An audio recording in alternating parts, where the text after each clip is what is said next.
Seja muito boa tarde a todas e todos. Agradecer muito a presença de cada uma e cada um de vocês. Estamos numa casa legislativa, onde a soberania popular é exercida por meio das representações parlamentares. Agradecer ao deputado Celso Pancera a liderança, a iniciativa, o empenho na realização desta audiência pública. Registrar e valorizar muito a presença da deputada Raquel Muniz, que é presidente da Comissão de Cultura. Muito importante estarmos aqui em diálogo com a área da cultura, porque o museu é uma instituição simultaneamente da educação, da ciência e da cultura. Registrar também a importância de estarmos com a presença da Academia Brasileira de Ciência, o Dr. Rizak, excelente exposição feita pelo diretor, Alexander Kellner, que seguramente passou uma imagem muito delicada, sutil, do que significa o Museu Nacional para a ciência brasileira, para o UFRJ, e podemos transcender isso para outros países. E também Luiz Fernando, professor também organizador da nossa pós-graduação de antropologia, vou falar sobre isso adiante, e Cláudia Pedroso, representando o Ministério da Cultura. Passa por onde? Aqui, né? Aqui?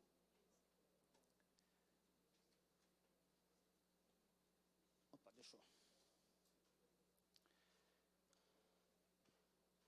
Um primeiro ponto que nós gostaríamos de destacar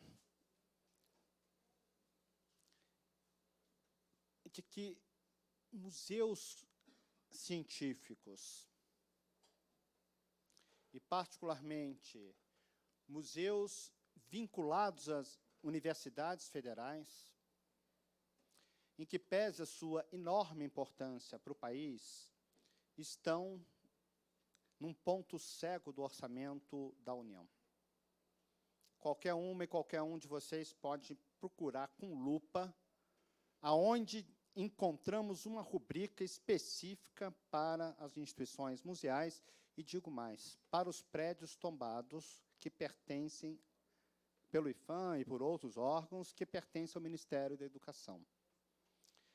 Esta invisibilidade orçamentária, nós temos debatido isso sistematicamente com os 3 ministérios, Educação, Cultura, Ciência e Tecnologia, estivemos com todos esses ministros, justamente chamando a atenção para o fato de que nós precisamos aperfeiçoar a constituição dos nossos orçamentos para que seja, de fato, possível incluir uma rubrica específica por meio de apresentação de chamadas públicas, seja o que for, propostas que tenham mérito científico, acadêmico, técnico, enfim, mas é importante superarmos a questão da invisibilidade de orçamento das nossas instituições.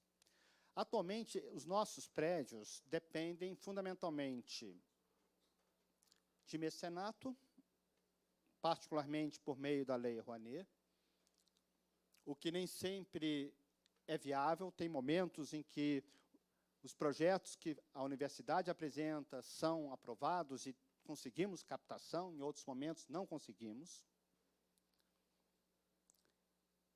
Nós temos recebido um aporte importante, significativo, de emendas parlamentares.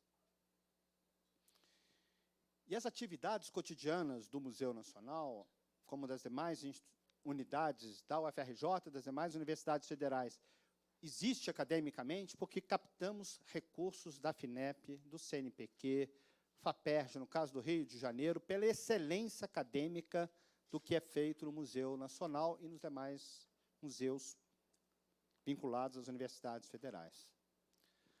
O programa de Antropologia Social é um programa que tem conceito 7 na CAPES, significa um programa de reconhecimento internacional. O programa de zoologia, recentemente, foi eleito o segundo programa mais importante de toda a América Latina e Caribe, ficando junto com o da Universidade Nacional Autônoma do México, pela sua importância e qualidade. E os novos programas, e os programas das demais áreas que estão na Universidade Federal do Rio de Janeiro, são programas que têm uma importância acadêmica ímpar. As vozes de povos indígenas são estudadas, compreendidas, a visão simbólica, a cosmovisão que nós temos dos povos indígenas estão sendo estudados, investigados e dialogados a partir do Museu Nacional. Então, o Museu Nacional é uma instituição, conforme destacou de forma magistral o professor Kellner, uma instituição de importância que não deve nada aos principais museus de história natural e de cultura de todo o mundo. Podemos seguir.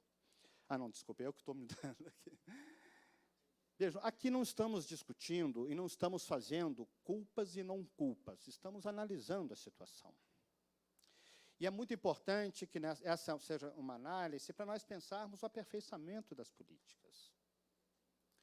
Porque todos sabemos que o orçamento depende de muitas circunstâncias, nós não vamos entrar nesse mérito, mas é importante registrar aqui, particularmente, algumas rubricas de orçamento da universidade, isso foi elaborado pela própria Câmara dos Deputados. Observem que, ao contrário do que se diz comumente, os gastos com o pessoal da universidade não foram crescentes nos últimos anos. Os recursos de custeio despencaram, é a primeira linha aqui do meio. E o mais importante, em termos de melhoria, em 2014, nós tínhamos um orçamento de 52 milhões por ano para fazermos investimentos, construir coisas, comprar equipamentos. Este ano estamos com 8. É irrefutável que houve uma queda profunda nas condições objetivas de funcionamento das universidades. Aqui vocês podem acompanhar o que é o orçamento discricionário. Quer dizer, chamamos de orçamento discricionário aquele orçamento que pode ser operado pela instituição. São os nossos contratos de limpeza, de segurança, de investimentos de melhorias, enfim. Nos últimos anos, isso aqui são recursos executados, nós vamos cair em 14, de 453 milhões, em 2016 estávamos com mais ou menos 450 milhões, em 2018 são 388 milhões. Então, essa queda orçamentária ela é muito significativa num contexto em que buscar recursos para investimento e melhorias tornou-se praticamente impossível para as nossas instituições. Aqui já foi destacado, o custo do museu está muito subdimensionado, muito subdimensionado. Isso foi sinalizado muito bem pelo professor Kellner, comparando com os demais museus de porte e importância, significado de outros países, né? 7 milhões não dá para arranhar os desafios que nós temos de manutenção, desenvolvimento de um prédio que não é um prédio que nós fazemos manutenção cotidiana, é um prédio que qualquer intervenção significa uma restauração amplamente debatida com o IFAM, amplamente discutida com os nossos escritórios técnicos, tudo é muito complexo num prédio que é tombado.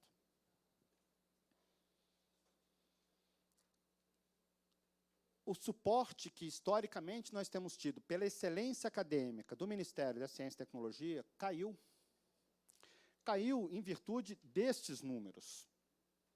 Isso aqui são as rubricas de orçamento do Ministério da Ciência e Tecnologia. Tanto os recursos do Fundo Nacional de Desenvolvimento Científico e Tecnológico, FINEP, como do CNPq, tiveram decréscimos muito profundos. A mesma questão nós temos em relação à cultura, mas eu chamo a atenção para o fato de que, diante desse estrangulamento orçamentário, a comunidade do UFRJ, a comunidade científica, os estudantes, professores, os técnicos, a Associação dos Amigos do Museu Nacional sempre procuraram alternativas extra-orçamentárias. Por que procuraram alternativas extra-orçamentárias? Diante de um orçamento que está estrangulado, nós nunca nos furtamos de trabalhar a responsabilidade que a instituição tem em relação ao desenvolvimento do Museu Nacional. E aqui é importante destacar a compreensão que a bancada do Rio de Janeiro tem tido em relação à situação do Museu Nacional. Em 2014, foi possível uma emenda de bancada de 20 milhões, que, infelizmente, não foi liberada. Com esta emenda, nós teríamos feito a reforma que, conforme destacou o professor Kellner, levaria a retirar todos os laboratórios que guardam acervos, inclusive com produtos inflamáveis, retirar todos os acervos, toda a área administrativa, toda a área de ensino da edificação histórica, para começarmos a fazer isso na forma de anexos. Anexos que foram construídos com recursos da ciência e tecnologia.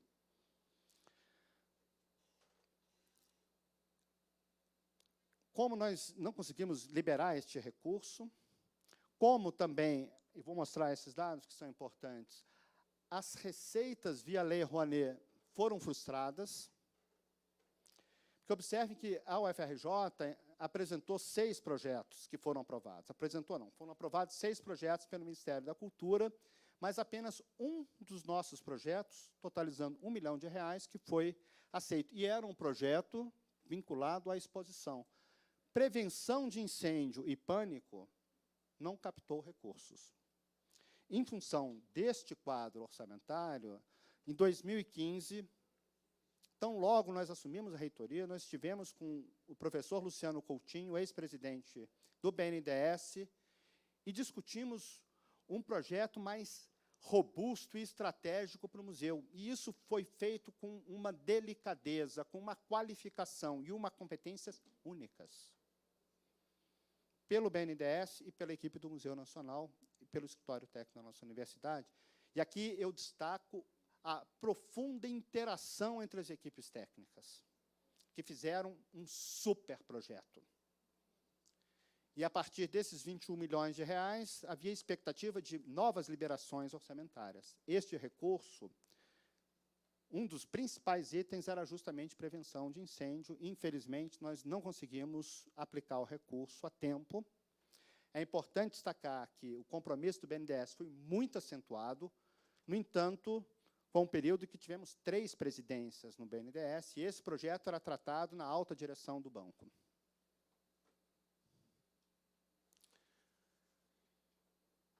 O que estamos, neste momento, já foi destacado, vou falar mais rápido, o que neste momento nós estamos fazendo? Nós constituímos um grupo de trabalho com a COP, a Escola Politécnica, Faculdade de Arquitetura, a equipe do Museu Nacional, o Escritório Técnico da Universidade, IFAM, IBRAM, e em interlocução já com a Unesco, que teve um papel muito destacado, agradecemos a presença aqui da representação da Unesco. A Unesco teve um papel muito destacado no planejamento sobre a recuperação de acervos. Estamos fazendo justamente essa parte de reforço estrutural primeiro, para que possamos retirar todos os acervos que ainda estão presentes e preservarmos as estruturas da edificação do prédio. É importante destacar que, ao mesmo tempo, nós já tivemos a aprovação pelo CNPq de uma liberação da ordem de R$10 milhões, enfim, para investir nos anexos, e a FAPERJ está assegurando bolsa para os pesquisadores voltarem a ter seus equipamentos, etc.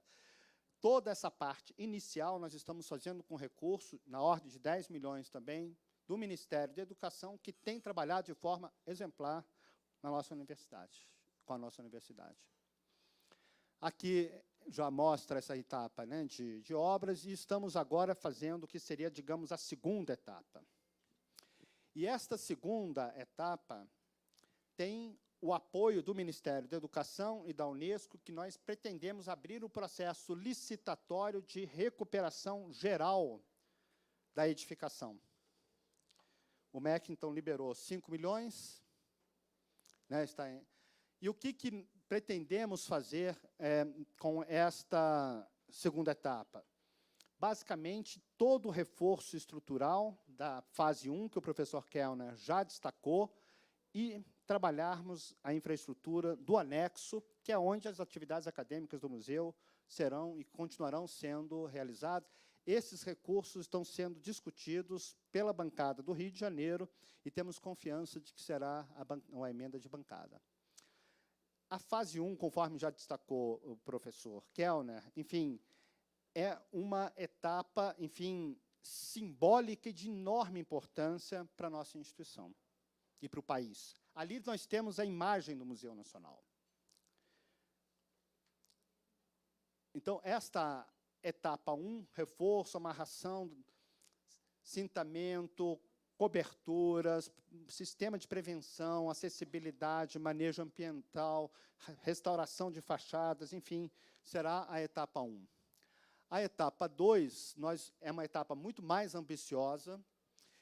É justamente nessa etapa, nessa fase 2, que nós estamos trabalhando, e vamos, inclusive, hoje ter uma reunião técnica com a Unesco e o Ministério da Educação para a elaboração de um projeto executivo por meio de concurso de consórcio com nacionais, com parcerias internacionais, fazermos um projeto, enfim, do que será o novo museu. Aqui, os interlocutores chaves, Ministério da Educação, o FRJ, IFAM, IBRAM e BNDES, que nós estamos incluindo agora como uma consultoria, uma assessoria preciosa para a universidade. E já foi destacada aqui a importância de termos uma conta com destinação específica para que possamos, de fato, termos uma conta com um controle social, inclusive internacional, para que todos acompanhem e monitorem como estão sendo utilizados os recursos de reconstrução do Museu Nacional.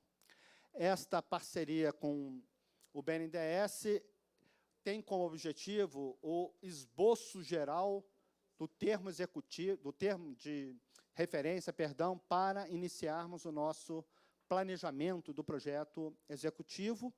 Faremos isso em parceria com o MEC, Unesco e IFAM.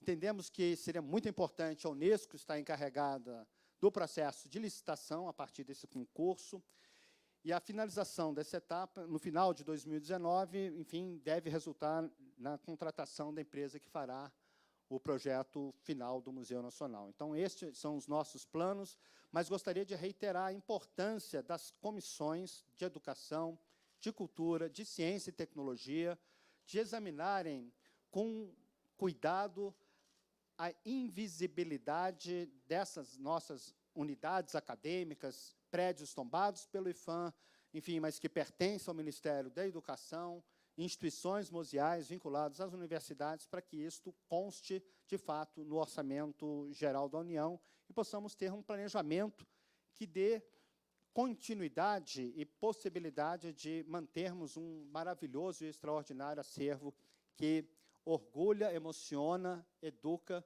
o conjunto da sociedade brasileira. Obrigado, Roberto Leri, reitor da UFRJ.